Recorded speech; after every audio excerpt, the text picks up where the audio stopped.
I'm going to read the main part of our text for this morning, which comes from 1 Kings chapter 17, verses 8 through 16.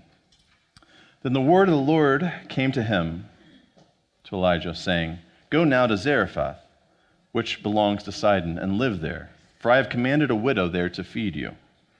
So he set out and went to Zarephath. And when he came to the gate of the town, a widow was there gathering sticks. And he called to her and said, "Bring me a little water in a vessel so that I might drink." And as she was going to bring it, he called to her and said, "Bring me a morsel of bread in your hand." But she said, "As the Lord your God lives, I have nothing baked, only a handful of meal in a jar, and a little oil in a jug. I am now gathering a couple of sticks so that I may go home and prepare it for myself and my son, that we may eat it and die." And Elijah said to her, "Do not be afraid. Go and do as you have said, but first make me a little cake of it and bring it to me, and afterwards make something for yourself and your son.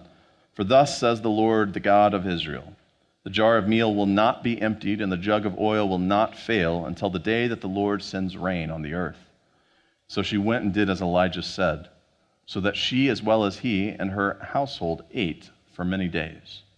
And the jar of meal was not emptied, neither did the jug of oil fail, according to the word of the Lord that he had spoken by Elijah. The word of the Lord. Now, we are working through a series about being satisfied, and I know that we just have to name out loud that we do not naturally feel satisfied very often. There's something in us that is always longing for that next thing, longing for something else in our life. And it might be financial.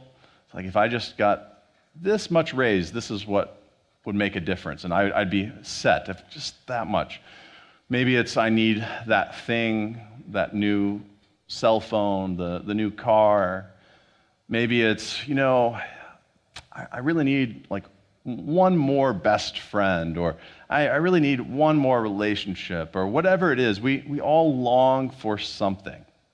And our story today revolves around food and famine and feasting. And I was thinking about the fact that we are in an interesting environment for thinking about famines, because if there's a famine in the world, we are some of the last people who would probably experience that. Our country allows us a lot of buying power. We have a lot of resources.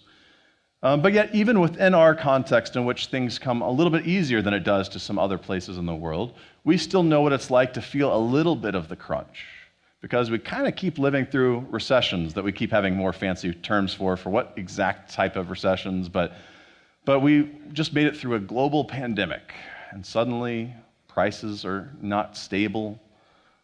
If you work in tech industry right now, there's tons and tons of layoffs. But you don't have to go that further back from the pandemic to getting to housing markets crashing and all sorts of financial stress.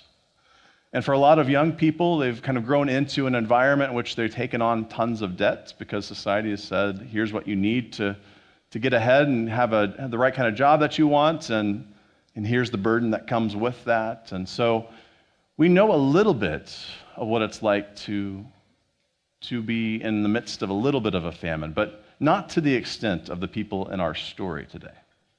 And so I want to tell a story, and it's a longer story than just the verses that we read. And it's kind of the prequel for people. If you grew up in church, you probably heard a story about Elijah calling down fire on a mountaintop, him versus some other prophets, and him mocking the other prophets of like, hey, is your God asleep or not? And Elijah's pretty confident in that story.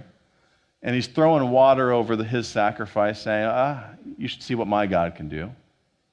But that's actually the culmination of a story that begins at the end of chapter 17 and includes, and at the end of 16, beginning of 17. And so we need to know one thing of context before we get into this main story that we're reading.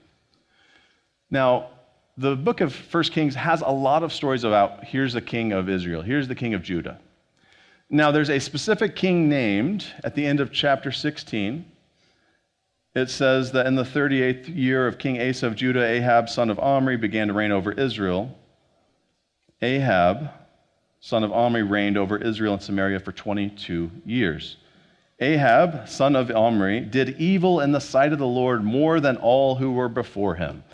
I realize we just got out of an election cycle, but it's always been rough. We always act like our problems are new problems. This writer in 1 Kings is like, let me tell you, the worst king is Ahab. Without a doubt. If you want to pick a worst king, here it is, Ahab. And I want it written down so everybody remembers Ahab was awful. And he's awful for 22 years. It's a reminder that kings don't have term limits. His reign lasts until he doesn't last. And he is chastised because the Bible has a really interesting, easy metric for if the northern kingdom of Israel is faithful or not, and if their kings are good or not. And it's simply about worship. They are concerned with, are you sending people to Jerusalem to the temple or not? And the northern kings often built sites where you could worship elsewhere, and Judah did not like that. And we are reading the Judean perspective on those kings. But it's worse than that for Ahab. It does not say that he just allowed worship of other gods like Baal, but that he actually actively creates shrines, that he actively worships other gods. And so he's seen as betraying the faith of his people and betraying their God.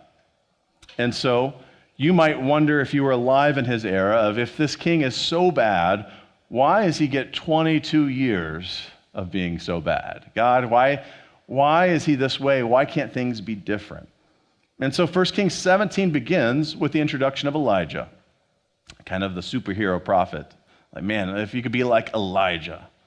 And they're still like, man, I want Elijah to come back, right? And so Elijah is one of the most popular prophets in the Bible. And he shows up in the story with a message that none of you want to be the person to deliver.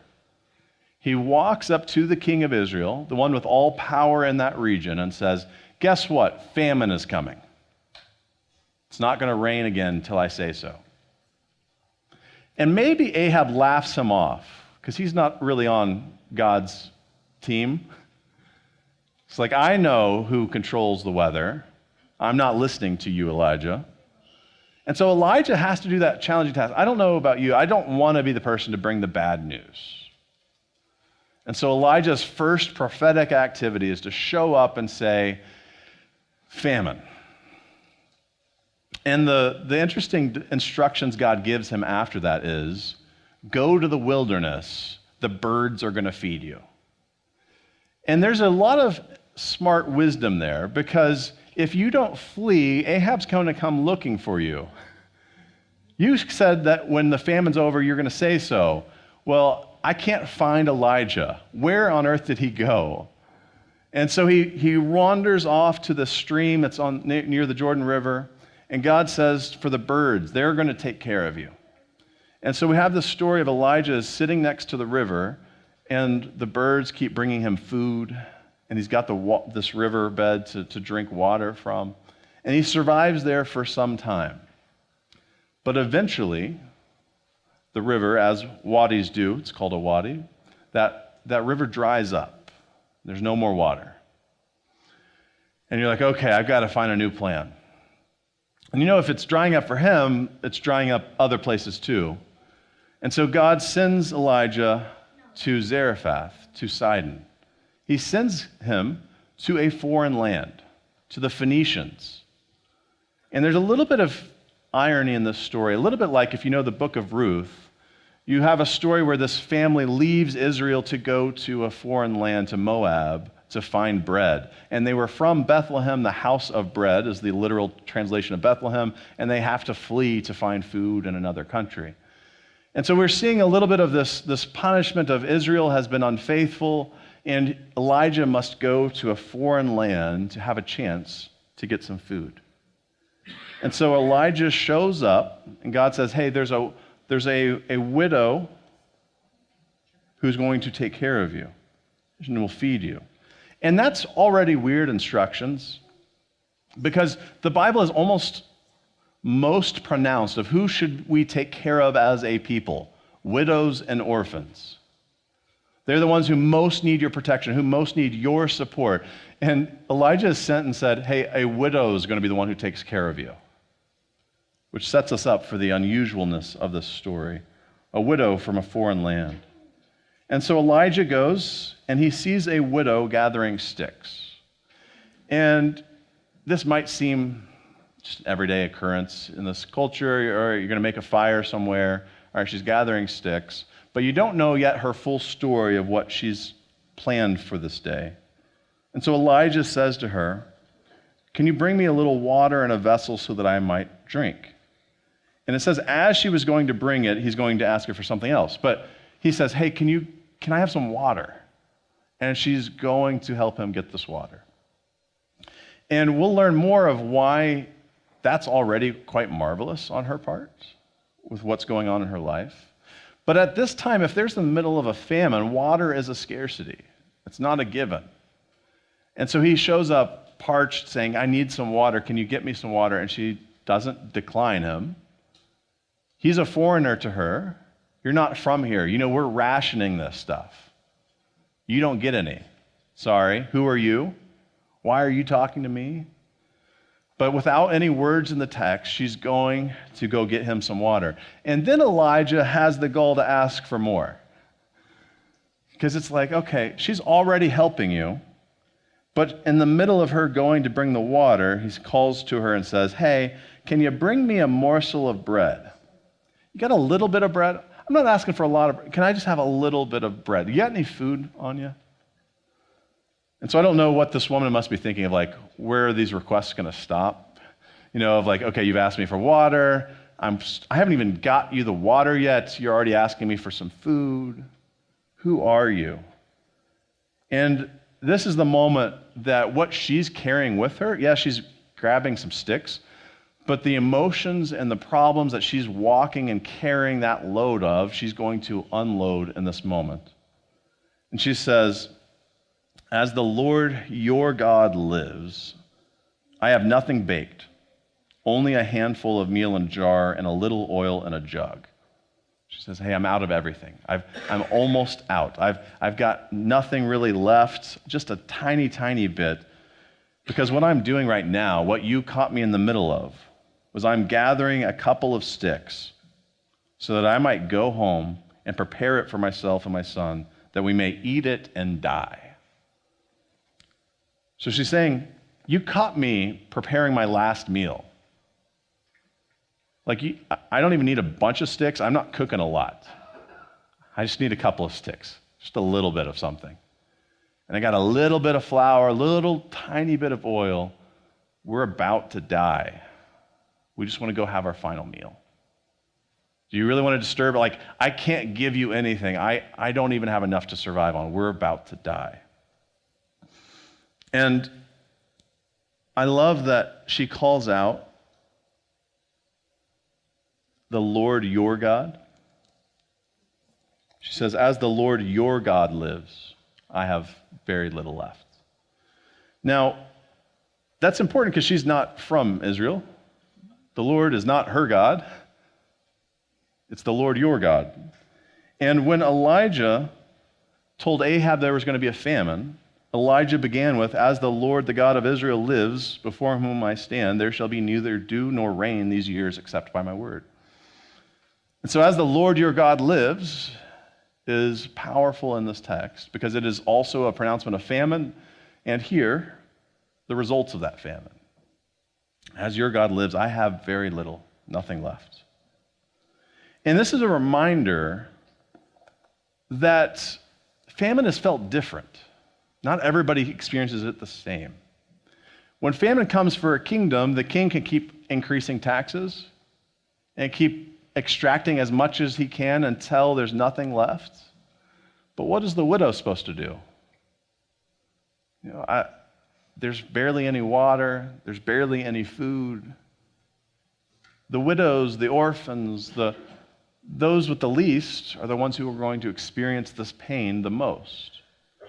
And we know that it's true in our own era that, we talk about our own global crises, and you get people that, companies can start to go bankrupt, and yet the executives can walk out with a big bonus somehow and feel like, oh, everything made it okay for me. And everybody else feels the pain of being stretched too thin. And so Ahab could be someone who lusts after the powers of other gods. Say, oh, I want a little bit more. I want to expand my kingdom. I want to go and find new power, new opportunities. And his desire for reaching for more and more and more keeps pulling everything from those with the least in society. And so this woman has laid it on the table. You've asked too much of me, is what she's saying. How can I give you a little bit of food? I'm going to my last meal. And it's in this that the text becomes quite startling. It's unusual to our way of being. Elijah says, do not be afraid. Easier said than done. If you feel like you're on your last meal, do not be afraid. Well, how do I live that? How do I fully embrace this? Hey, don't worry about it. What do you mean, don't worry about it? Don't be afraid of it. For so many of us, when we are facing desperation, we're facing the end, we're facing scarcity, our lives become an anxiety, fearful experience of just, I think I'm going to run out, I think I'm going to run out, I think I'm going to run out. And Elijah's thing is first, breathe. Don't be afraid. Do not be afraid. Go and do as you've said, but first, make me a little cake and bring it to me. And afterwards, make something for yourself and your son. This is the weirdest part of the text because we all know the people who have abused this kind of story. We know the people who've tried to take the last dollar from every widow, saying, hey, I really need a private jet. Why don't you give to me and God will bless you? Don't worry about it. Just give me that last dollar. And we've experienced the people who say they are men of God, who have tried to manipulate and rob us of the power that is in this text. Because there is something that is creating faith to say, I want you to try this. If you want to not be afraid, I want you to take a leap of faith. First, make my food item, and then trust there's going to be enough that you're going to be able to make more for yourself and your son. And it's this invitation to faith. Because if it's saying, hey, don't worry about it, here, I promise you, make yourself a meal, and then you'll realize that you have enough, and then make me something. That wouldn't make you take that leap of faith out there and to trust. So say, hey, first, make it for me, and I need you to believe me. There's going to be more. And in that, he invites her to live a different way. To live not by scarcity standards, but to live out of abundance, when it doesn't seem logical or reasonable to ever live that way.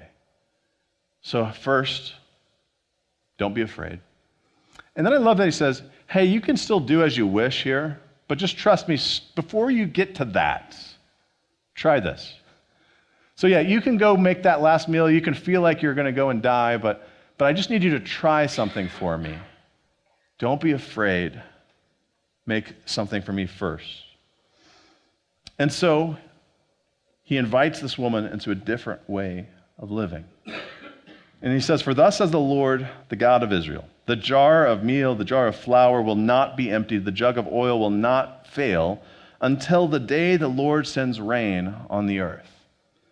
I love the beauty of this, that we might focus on the miracle side, which is just that this thing's not going to run out. It doesn't actually say that it won't ever run out. It says it won't run out until the day God sends rain, that there will be another route, another possibility, another door that will open. But until that day happens, this isn't going to run out. And so many of us are like, hey, if I've got the magic pot that always has enough food, I don't want that to ever run out. But it could be the supernatural, amazing, great thing, but at some point you got to be able to let go and say, it's not about this thing. This thing isn't the magic. God will provide. Amen. And God might change where God will bring that blessing from, but I have to trust in God, not the magic jar. And it's easy to get our eyes turned onto the magic jar. Like, hey, our faith is centered around this magic jar. It's been really great for us, and I don't want to ever lose it. But at some point, that jar might run empty, but it's not because God has run empty, but God is making another way. And so Elijah invites her to say, okay, you think you're going to go and die? Just trust me, please. Don't be afraid. Make me some food. Then make some for yourself, your son. And then you will realize and experience that this isn't going to run out. And it will not run out until you see the day that the rain comes. So you're going to see blessings coming in some other way, and then you're going to go, now it's time for something else. And so Elijah goes on to say, or the writer says, that the woman then went and did as Elijah said. And that's a few words that have a lot of power. Because for so many of us, it's so hard to actually live out that faith. You're invited to something supernatural that invites you to live out in faith, but to go out and actually do it and not just think about it. And so she did, and she went, and it all went as he said. And he ate, and her household ate, it said, for many days. The jar of meal was not emptied, neither did the jug of oil fail, according to the word of the Lord that he spoke by Elijah. That word of the Lord, God is speaking, and God is speaking blessings, but also pronouncements of famine. Like, what kind of God is this? Like, can't you just pronounce only the feasts? Like, why is there any famine in the story? Why can't we just have only abundance? But we have 3 characters, at least in this story, who are experiencing something different, who are working and learning something different, and that maybe we might be invited into in this story. And so some of us need to take the unpleasant task of saying, am I Ahab in the story? Is it possible that I've been lusting and thirsting after something else beyond the bounds of what God has invited me into?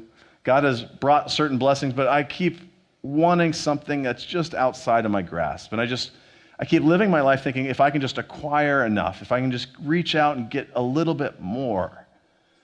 And as you try to reach out and get more and more and more, you don't realize that you haven't become satisfied. It hasn't actually healed what's broken or what needs mending in your life.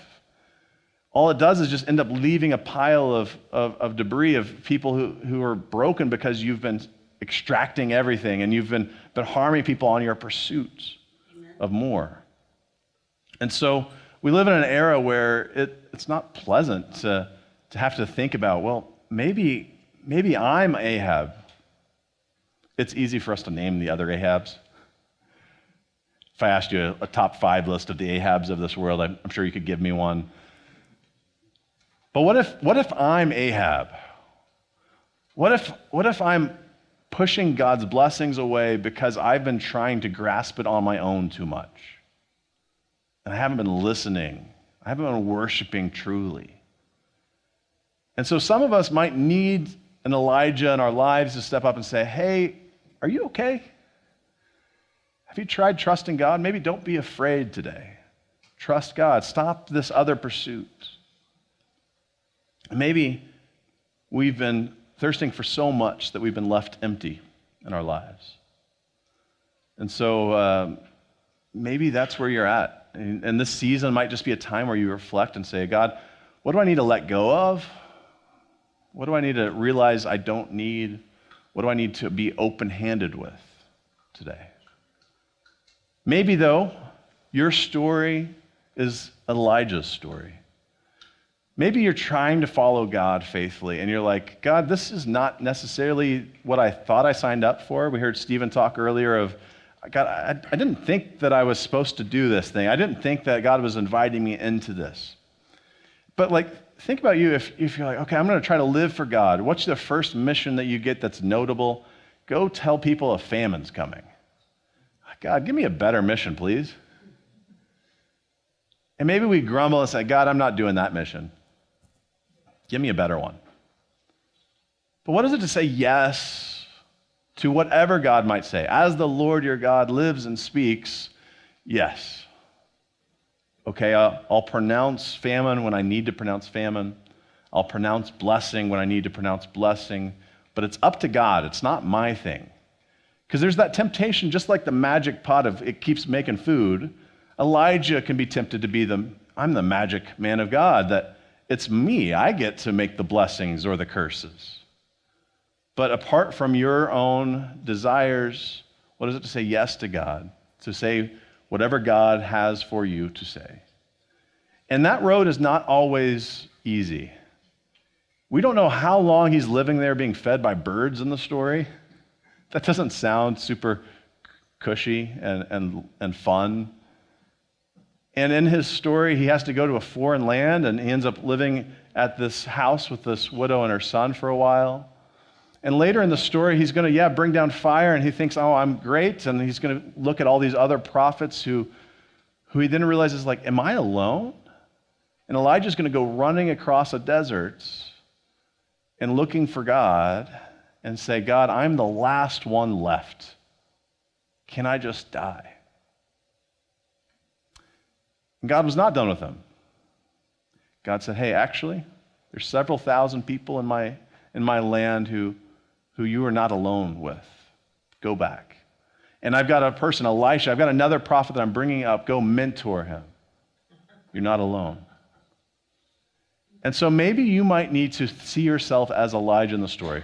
What has God been laying on your heart? Is there something you're supposed to do? Is there something you're supposed to say? Is it the thing you want to say or do? Or do you know, oh God, I've got to figure out how to say yes to this?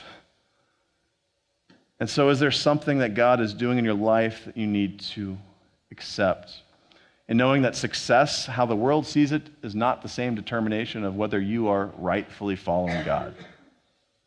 Because I'm guessing that success does not usually look like being fed by birds in the middle of the desert. But maybe today, you need to see yourself as the widow in this story. Maybe you've been counting the scarcity of whether it's, I've missed so many friends, there's so few of us left,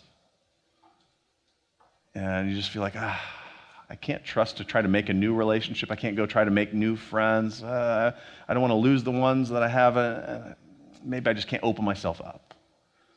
Or maybe it's, I've seen my bank account, I've seen the stock market, I've seen my 401k, or whatever it is, and you're like, oh, man, there's no chance that I'm going to be generous this year.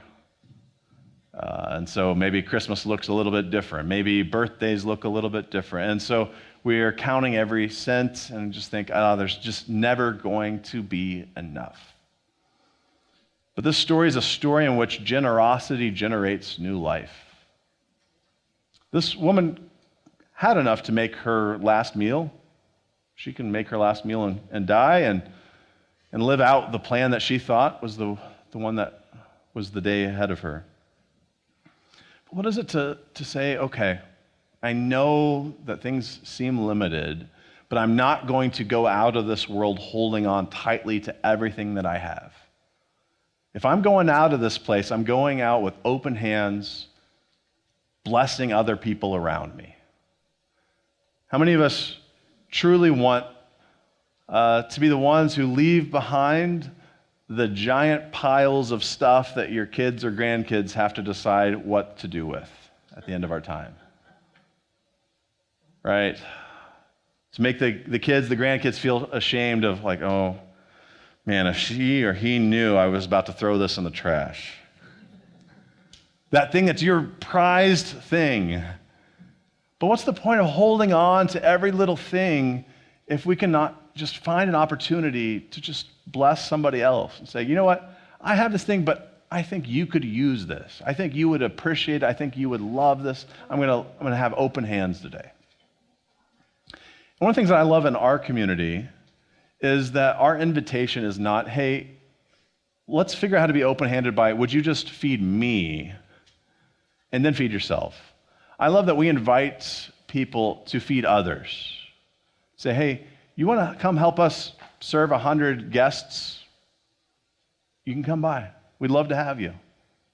But we promise you that if you spend the night being open-handed, you will leave feeling better. You will leave feeling loved. You will leave feeling with more possibility in your life than if you spent every moment trying to think of how do I pinch every single thing and hold on as tightly as I can and live for me as much as I can. And so in this story, Elijah blesses this family by inviting them to bless others. And you wouldn't think the culmination of this story is what happens after it. But after this story, the widow's son gets sick. And it seems like he's dying. And the widow comes to Elijah and says, Elijah, you said you're a man of God. Why are you doing this? Have you brought death on us? Have you brought judgment on us? Why on earth did you give us hope if we're just going to die? And we see the reality that's hitting her of, I was preparing our last meal. I was preparing to die.